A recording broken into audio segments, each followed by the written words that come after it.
नमस्कार. माय महानगरच्या लाईव्ह मध्ये मी वैभव पाटील आपलं स्वागत करतो. आपण पाहतोय अर्थसंकल्पीय अधिवेशन सध्या सुरू आहे. मात्र या अर्थसंकल्पीय अधिवेशनामध्ये अनेक मुद्दे चर्चेला येताना पाहायला मिळतात आणि राज्यामध्ये सुद्धा अनेक मुद्दे घडत आहेत आणि त्यातील एक प्रमुख मुद्दा म्हणजे नाशिकमधील सिन्नर भागातील हा मुद्दा आहे आणि तो म्हणजे भोंदूबाबा कॅप्टन अशोक खरात याचे अनेक प्रकरणं सध्या समोर येताना पाहायला मिळत आहेत आणि ही प्रकरणं म्हणजे साधारणतः पाहायला गेलं तर विधी असतील किंवा अनेक आपण पाहायला गेलं तर तंत्रमंत्र असतील यांच्या माध्यमातून महिलांचं लैंगिक शोषण करण्याच्या घटना सातत्याने घडत आहेत.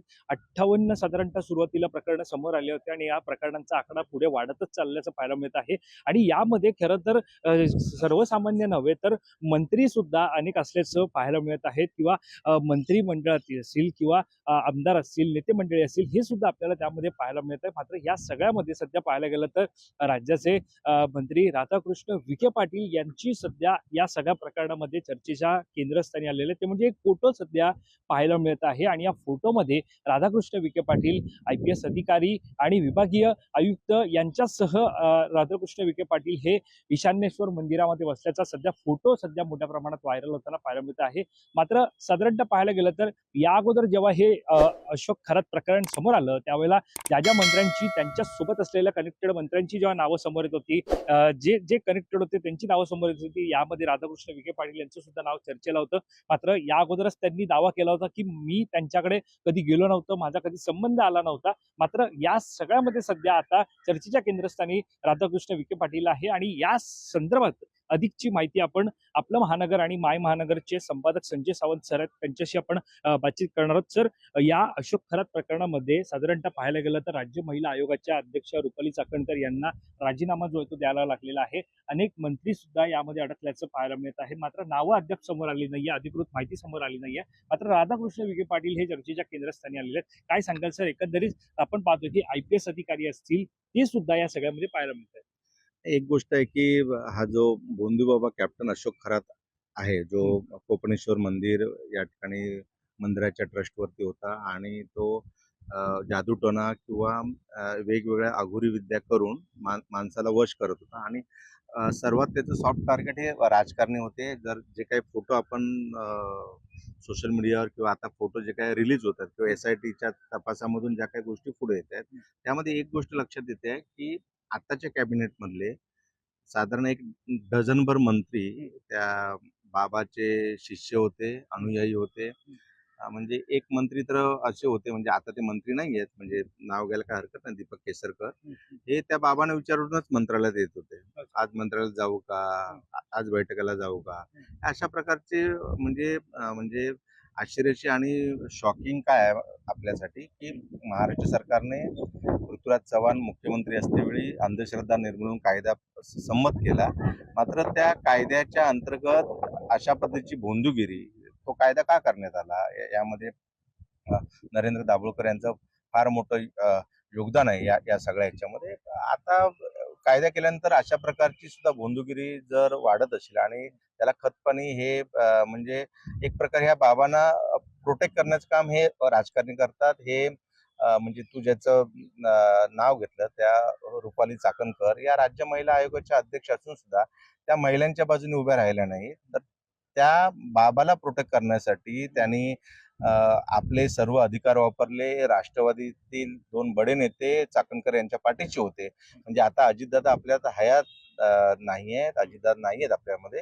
मात्र अजितदादा हे एकमेव असे नेते राष्ट्रवादीमध्ये होते आणि शरद पवार म्हणजे सिनियर पवार हे दोघं अशा पद्धतीच्या भोंदूगिरी किंवा बाबांच्या जाळ्यामध्ये कधीच अडकले नाही. मात्र राष्ट्रवादी असू दे, शिंदेची शिवसेना असू दे, म्हणजे तू आता ज्यांचा उल्लेख केला राधाकृष्ण विखे पाटील, ते आता भाजपमध्ये आहेत. काँग्रेसचे सुद्धा काही नेते यामध्ये भेटीगाठी. त्यामुळे सर्वपक्षीय नेत्यांचा हा गुरुस्थानी होता. याचं कारण हे आहे की म्हणजे राजकारण्यांना आपली खुर्ची फार महत्वाची असते. त्या खुर्ची टिकवण्यासाठी ते काही करतात. म्हणजे ज्या पद्धतीने त्यांनी आपल्याला माहित आहे की 58 ते 60 व्हिडिओ त्याने असे बनवलेले होते आणि म्हणजे विकृती एवढी होती की मुली, लग्न झालेल्या बायका, घटस्फोटित बायका, विधवा अशा सर्वांचा त्याने या जे काय त्यांना पाणी प्यायला द्यायचा किंवा जे काही गुंगीचं औषध द्यायचं त्यातून त्यानंतर तंत्रमंत्र केलेलं आणि त्यानंतर त्यांच्यावरती लैंगिक त्यांचं शोषण करायचं. म्हणजे ही एक प्रकारे म्हणजे आता अनेक जण जे भेटले आहेत ते सांगतात वैभव, की आम्ही तर त्याला 2013 पासून ओळखतो, 2010 पासून ओळखतो.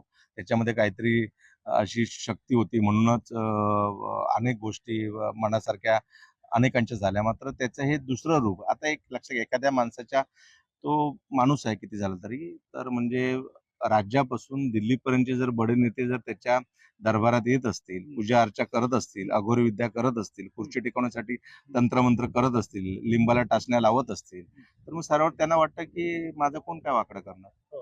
त्या भ्रमामध्ये, त्या नशेमध्ये या सगळ्या गोष्टी झाल्या आणि मला वाटतं की आता खरात फाईल्स म्हणजे एपस्टीन फाईल सारखेच आहे. थोड्या वेळापूर्वी राष्ट्रवादी काँग्रेसचे जे आमदार आहेत मुंब्र्याचे, कळवा मुंब्रा, जितेंद्र राठोड म्हणाले की एपस्टीन पेक्षा हे भयानक आहे. याचं कारण साधारण हजारोहून अधिक महिलांचं त्यांनी शोषण केलेलं आहे आणि एवढं महिलांचं शोषण होते वेळी आता 3 महिला ज्या पुढे आल्या त्या सिम्बॉलिक आहेत आणि स्वतः देवेंद्र फडणवीस म्हणजे जे राज्याचे गृहमंत्री आहेत, मुख्यमंत्री आहेत, हे यात पूर्ण तपासावर लक्ष ठेवून आहेत. मला वाटतं माध्यम म्हणून आपण सुद्धा काही काळजी घ्यायला हवी. म्हणजे अनेक काही माध्यमांना नोटिसा गेलेल्या आहेत की त्या महिलांचं नाव डिस्क्लोज करू नये, त्या महिलांचे फोटो दाखवू नये. निश्चितपणे काही माध्यमांनी सुद्धा आपल्यासाठी कोड ऑफ कंडक्ट लावून घेतला पाहिजे. पण मला यामध्ये सर्वात महत्त्वाचा जो विषय वाटतोय तो हा आहे की राज्याचे पोलीस महासंचालक अत्यंत कठोर, प्रामाणिक, दक्ष असलेले सदन दाते यांच्याकडून मला व्यक्तिशः त्यांच्याकडून जास्त अपेक्षा आहेत. कारण अशा पद्धतीने एकाच वेळी शेकडो महिलांचे शोषण करणाऱ्याला कडक शिक्षा व्हायला हवी. याचं कारण की राजकारणी काय, कारण सर्वपक्षीय यांचा तो गुरु होता. भोंदूबाबा असला तरी ते गुरु मानत होते. तर अशा वेळी त्याची काहीतरी सॉफ्ट कलम लावून किंवा त्याची निर्दोष मुक्तता किंवा उद्या काहीतरी त्याच्या विरोधात म्हणजे एक प्रकरण माध्यमांमध्ये आपण माध्यमामध्ये एवढी वर्ष काम करतो. एक प्रकरण आल्यावरती ते प्रकरण 2 दिवस राहतं. तिसऱ्या दिवसापासून दुसरा विषय येतो. त्यामुळे असं न होता या प्रकरणाच्या खोलापर्यंत देवेंद्र फडणवीस यांनी जायला हवं, पोलीस यंत्रणेने जायला हवं. ज्या एसआयटीच्या प्रमुख आहेत सातपुते, तेजस्वी सातपुते यांनी या संपूर्ण प्रकरणाचा तपास करायला हवा. आणि आता जो फोटो जो माध्यमांमध्ये येतोय तो फोटो कोपनेश्वर मंदिरातला आहे. त्यामध्ये राधाकृष्ण विखे पाटील दिसत आहेत. त्यामध्ये अहिल्यानगरचे तत्कालीन जिल्हाधिकारी असलेले राजेंद्र भोसले दिसत आहेत. त्यामध्ये विभागीय आयुक्त असलेले राधाकृष्ण गमे दिसत आहेत आणि नाशिकचे जे आयजी आहेत पी.जी. शेखर हे दिसत आहेत. आता हा फोटो का रिलीज झाला किंवा का बाहेर आला, तर यामागचं कारण आपण समजून घेतलं पाहिजे की ज्यावेळी सुरुवातीच्या म्हणजे 4-5 दिवसापूर्वी ज्यावेळी राधाकृष्ण विखे पाटील यांचा मंदिरात पूजा करते वेळी ज्यामध्ये एकनाथ शिंदे दिसत आहेत, ज्यावेळी ते मुख्यमंत्री होते त्यांच्या बाजूला त्यांच्या पत्नी दिसत आहेत लता शिंदे, त्यांच्या बाजूला त्यावेळी असलेले शिक्षण मंत्री दीपक केसरकर दिसत आहेत. त्यावेळी राधाकृष्ण विखे पाटील यांना माध्यमाने विचारलं होतं. त्यांनी सांगितलं की मी काय कुठल्या बाबाला मानत नाही, बुवाला मानत नाही, पण पालकमंत्री या नात्याने मी एकनाथ शिंदेसोबत गेलो होतो. माझा आणि त्या बाबाचा काही संबंध नाही. त्यावेळी अशा पद्धतीचं स्टेटमेंट ज्यावेळी भाजपचं, आता ते भाजपचे मंत्री आहेत, कॅबिनेट मंत्री आहेत, त्यावेळी येतं. त्यावेळी आपसुकच हा फोटो, अनेक फोटो आता बाहेर येतील, अनेक व्हिडिओज बाहेर येतील.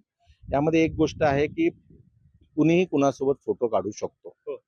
म्हणजे मुख्यमंत्री असतात, कॅबिनेट मंत्री असतात, पालकमंत्री असतात, कुणी तुम्हाला निवेदन देते वेळी उभा राहून, कोण ओळखीचे असतात, फोटो काढणं याचा अर्थ तो गुन्हेगार नाही. म्हणजे काल देवेंद्र फडणवीस म्हणाले ते योग्य आहे की फोटो कोणासोबत आहे याचा अर्थ तो काय गुन्हेगार नाही. मात्र जर त्या बाबाला कोणी फंड पैसे दिले असतील, त्या बाबाकडून काही ना काही गोष्टी करून घेतल्या असतील, म्हणजे आता ते अभिजित भांडे पाटीलचं जे प्रकरण येत आहे SRA मधील, उपजिल्हाधिकारी आहे, कार्यरत आहे, म्हणजे डेप्युटेशनला 3 वर्षापेक्षा जास्त काळ झाला तरी त्याला SRA ला ठेवलेलं आहे आणि त्याची पोस्टिंग सुद्धा या बाबाने केली.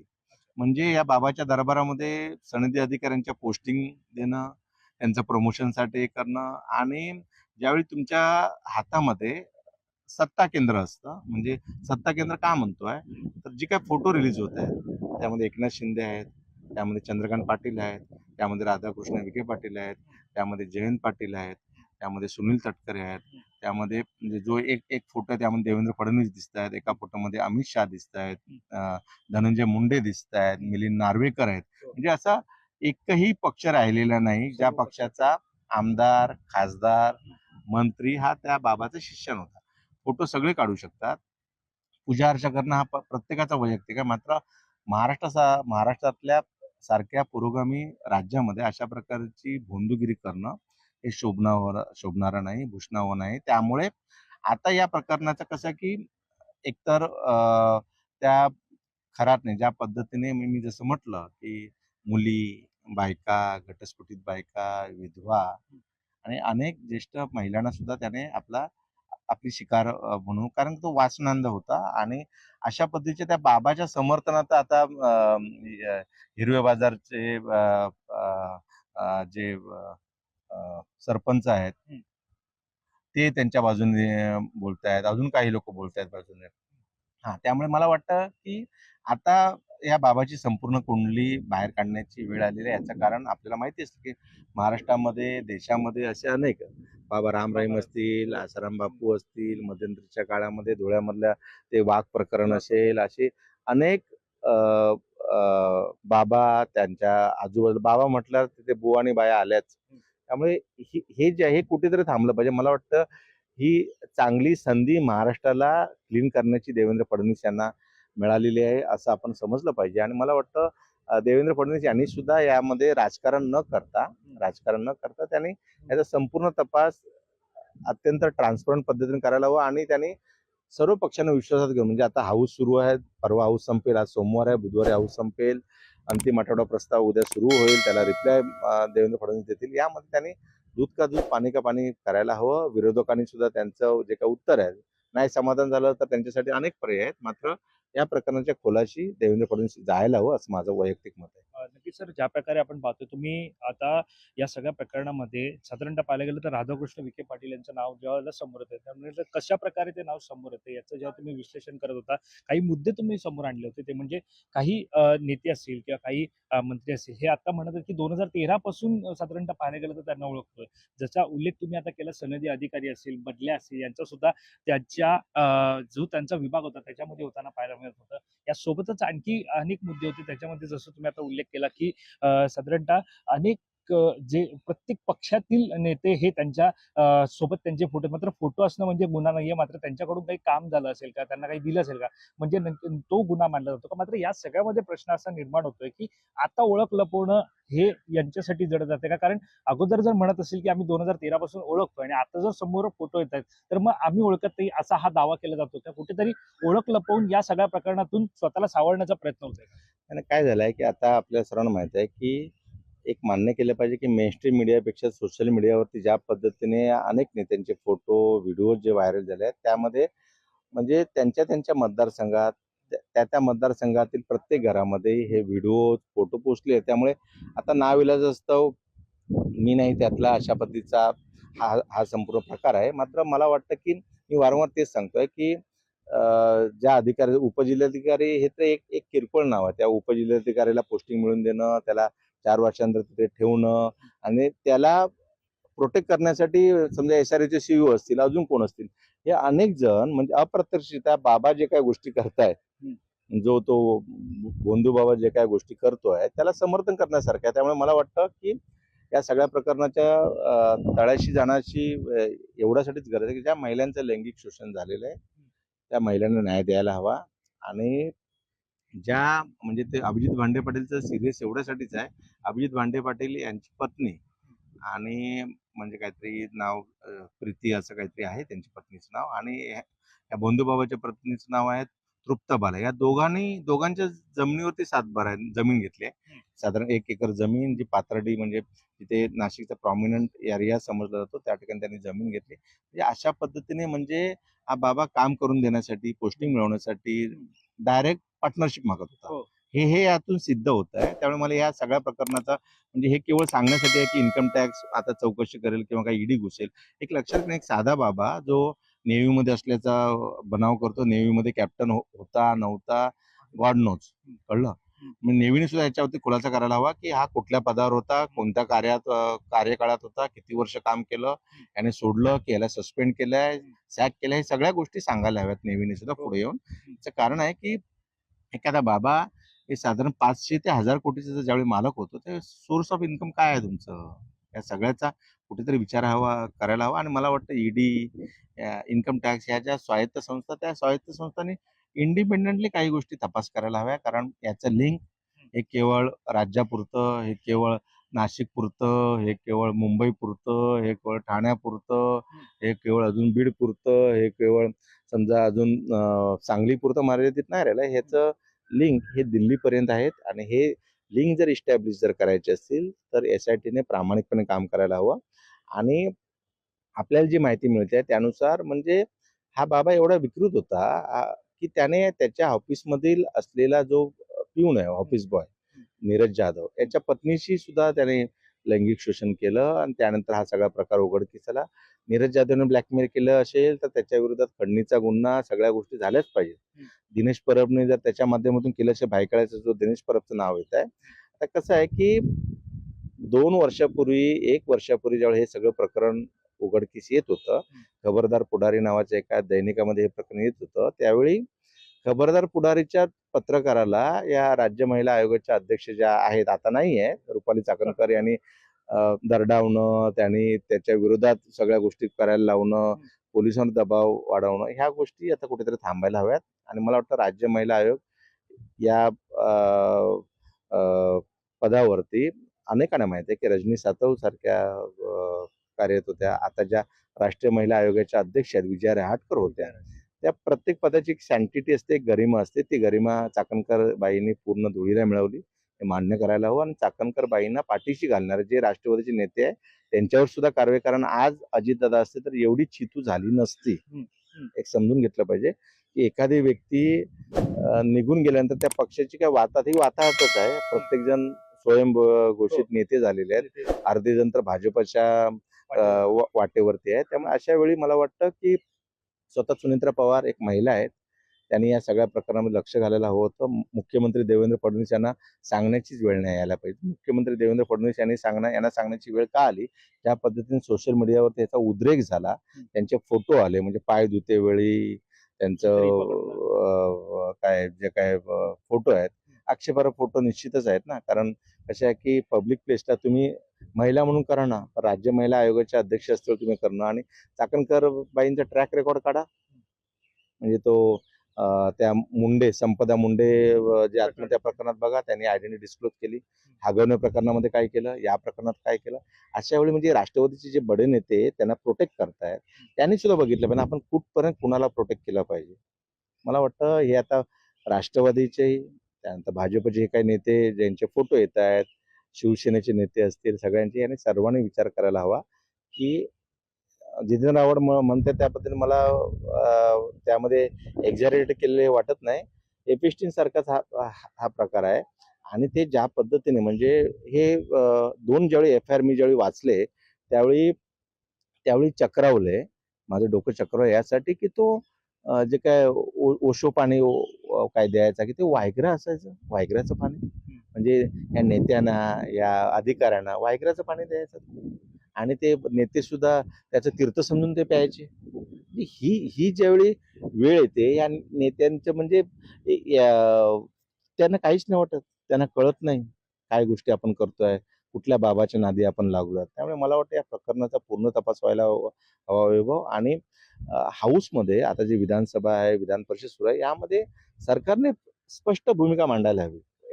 या सगळ्यामध्ये एक प्रश्न आता सध्या पाहायला गेलं तर, आपण जर पाहिलं गेलं तर या सगळ्यामध्ये असे बरेच प्रकार सर्वसामान्य जनतेमध्ये सातत्यानं घडताना पाहायला मिळतात. जेव्हा आपण माध्यमातून बातम्या कव्हर करत असतो त्यावेळेला पाहायला मिळतं की कुठेतरी अंधश्रद्धा असेल, गोंदूगिरी असेल किंवा काळी जादू असेल किंवा ब्लॅक मॅजिक असेल, असं सातत्यानं अनेक ठिकाणी घडताना पाहायला मिळतं. मात्र त्याच्यावरती जर कोणाला निर्बंध घालायचे असतील तर आपण धावतो कोणाकडे, तर सरकारकडे धावतो. सरकारकडून मग पोलिसांकडून ते आदेश जातात आणि मग त्याला अटक केली जाते. मात्र या सगळ्यामध्ये सर्वसामान्य जनता तर लांब राहिली, मंत्रीच आणि सरकारच या सगळ्यामध्ये अडकलेलं आहे. तर मग आता हे जर प्रकरण सोडत असेल तर कोणाच्या दरबारी जायचं?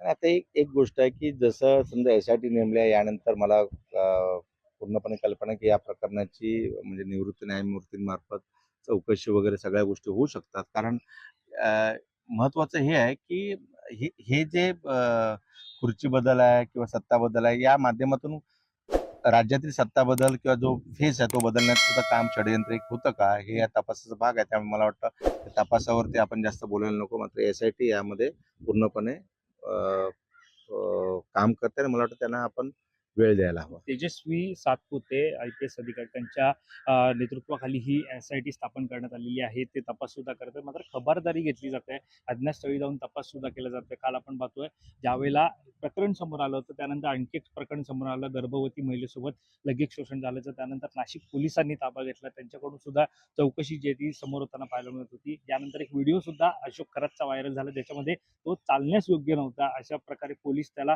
घेऊन जात होते. मात्र असं जेव्हा पाहायला मिळतंय की या सगळ्यामध्ये पोलीस सुद्धा तपास करते, मात्र कुठेतरी पोलिसांच्या तपासावरती सुद्धा कुठेतरी दबाव हा येऊ शकतो का? निश्चितपणे पोलिसांवरती दबाव एवढ्यासाठी येऊ शकतो कारण अनेक राजकारणी यामध्ये गुंतलेले आहेत. अनेक राजकारणी त्या भोंदूबाबा खराचे शिष्य होते. त्यामुळे निश्चितपणे दबाव येऊ शकतो. त्यामुळे तू जसं म्हणाल की स्थळ बदलले जात आहे, लोकेशन बदललं जात आहे आणि काल ज्या घटस्फोटीत जी गरोदर महिलेच्या बाबतीत बोललं तर ती नाशिकची राहणारे असल्यामुळे नाशिक क्राईम ब्रांचने तिच्या तपासासाठी अशोक खरातला ताब्यात घेतलं होतं आणि आता पुन्हा SIT कारण उद्या 24 तारीखला त्याची कोठडी संपते आहे. पुन्हा कोठडी जर पाहिजे असेल तर त्यांना कॉन्क्रीट काय ते पुरावे सादर करावे लागतात कोर्टा पुढे आणि मला वाटतं त्यामुळे उद्या कोठडी संपायच्या नंतर अजून एकदा कोठडी मिळण्याची शक्यता कारण अजून तपास पूर्ण झालेला नाही. अजून त्याने अनेक काही गोष्टी सांगितलेल्या नाहीये. फक्त नीरज जाधव आणि त्याला समोर बसून बसल्यावरती जे काही FIR किंवा या गोष्टी दिसतात त्यातून एक गोष्ट लक्षात येते की खूप मोठं हे सिंडिकेट आहे आणि अनेक जणांकडून पैसे त्यांना काहीतरी कुठला तरी हिरा खडा असं दाखवून पैसे लोबाडणं, त्यांच्या घरातील बायकांच्या अब्रूवरती हात घालणं अशा प्रकारचा हा प्रकार आहे आणि हा मला वाटतं सर्वाधिक गंभीर प्रकार आहे. यामध्ये सर एक वेगळा प्रश्न आहे, कारण आपण पाहतोय राज्य महिला आयोगाच्या अध्यक्षा ज्या रुपाली चाकणकर होत्या, आता माजी अध्यक्ष, त्यांनी राजीनामा हा पहिला सुनेत्रा पवार यांच्याकडे दिला. त्यानंतर तो मुख्यमंत्र्यांकडे सुपूर्द करण्यात आला. मात्र या सगळ्यामध्ये त्यांच्या आता महिला प्रदेशाध्यक्ष पदाचा सुद्धा राजीनामा होण्याची चर्चा सध्या पाहायला मिळत आहे. तो सुद्धा त्यांचा राजीनामा होऊ शकतो. आणि कसं आहे की निश्चितपणे राष्ट्रवादीवरती खूप मोठा दबाव आहे आणि ज्या पद्धतीने जे महिला वादग्रस्त त्या महिलेला पुन्हा कंटिन्यू करावं का, त्या महिलेला मिळालेलं पुन्हा जे एक्सटेन्शन होतं ते कशा पद्धतीने मिळालं हे राष्ट्रवादीच्या कोर टीमला माहिती आहे. त्यामुळे निश्चितपणे आता जर लगेच कारवाई केली तर दबावामुळे केली असं होऊ शकतं. त्यामुळे काही दिवस त्यांना थोडंसं त्यांच्यावरती राष्ट्रवादी काँग्रेसचं कृपाछत्र राहू शकतं. मात्र निश्चितपणे पुढील काही महिन्यामध्ये चाकणकर यांची पोहोचेल. एवढं मात्र नक्की की रुपाली चाकणकर यांना विधान परिषदेची संधी मिळणार होती. मागच्या वेळी ज्यावेळी 12 सदस्य ज्यावेळी झाले त्यावेळी त्यांची संधी हुकली होती.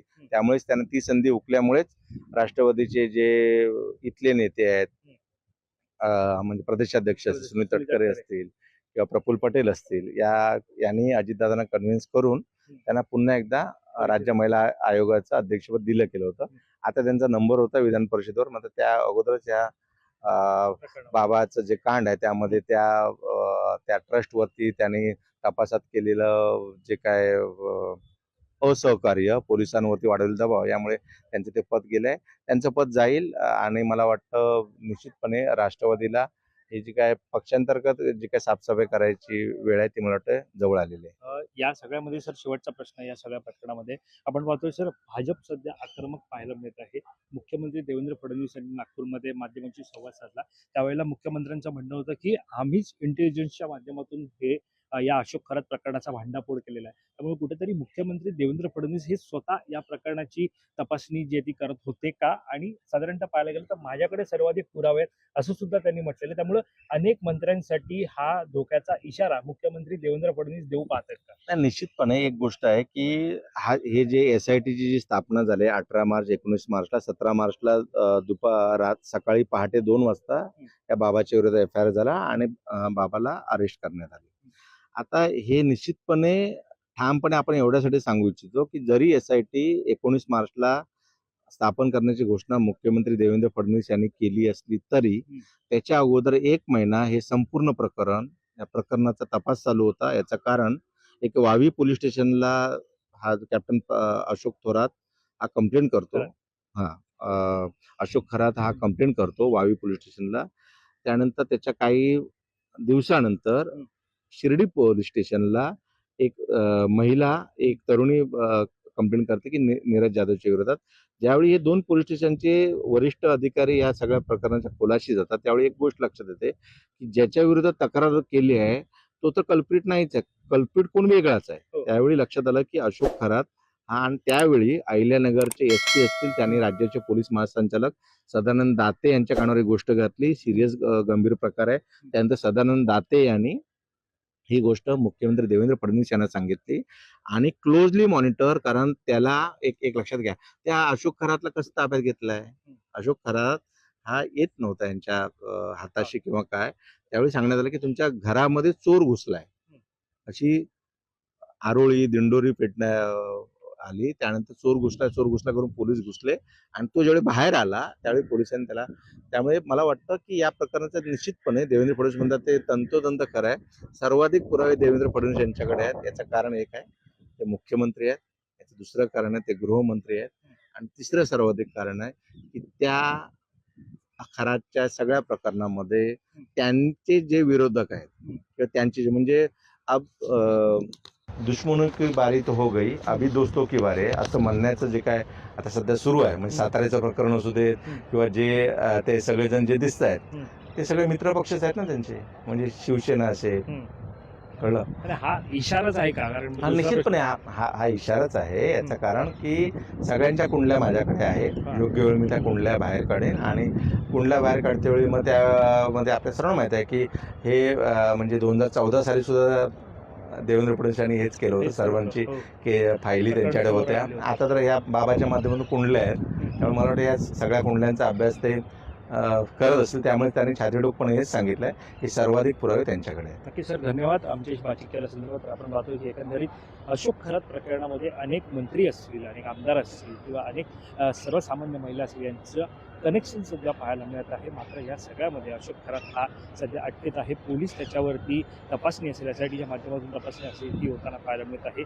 सध्या आपण पाहायला गेलं तर राधाकृष्ण विखे पाटील यांचं नाव सध्या समोर येताना पाहायला मिळतं. मात्र राधाकृष्ण विखे पाटील हे मी बाबाला या कधी भेटलो नाही असं सुद्धा दावा ते करत होते. मात्र सध्या फोटो जो पाहायला मिळतो तो ईशान्येश्वर मंदिरातला, ज्याचे अध्यक्ष अशोक खरात हा होता. आणि यामध्ये ईशान्येश्वर मंदिरामध्ये अशोक खरातचं हे मंदिर आपण पाहतोय त्याचा तो अध्यक्ष होता, त्याच्यामध्ये राधाकृष्ण विखे पाटील नेकेच अधिकारी हे सुद्धा पाहायला मिळते. त्यामुळे आता हा गंभीर प्रश्न सध्या निर्माण झाला आहे. आणि त्यांच्याच पक्षाचे प्रमुख नेते राज्याचे मुख्यमंत्री देवेंद्र फडणवीस म्हणतात की या प्रकरणाचा भांडाफोड आम्हीच केलेला आहे, इंटेलिजन्सच्या माध्यमातून सर्वाधिक पुरावे माझ्याकडे. त्यामुळे आता हा मंत्र्यांना धोकाचा इशारा आहे का? या प्रकरणामध्ये आणखी किती जण आहेत त्यांची सुद्धा नावं पुढे येणार का आणि मुळामध्ये त्यांच्यावरती कारवाई होणार का, हे सुद्धा पाहणं महत्त्वाचं ठरणार आहे. तर महिन्या सगळ्यावरती आपलं लक्ष असणारच या संदर्भातली अधिकची माहिती जाणून घेण्यासाठी तुम्ही माय महानगर लाईव्हला सबस्क्राईब करायला विसरू नका. कॅमेरा पर्सन अजय सर, मी वैभव पाटील, मुंबई.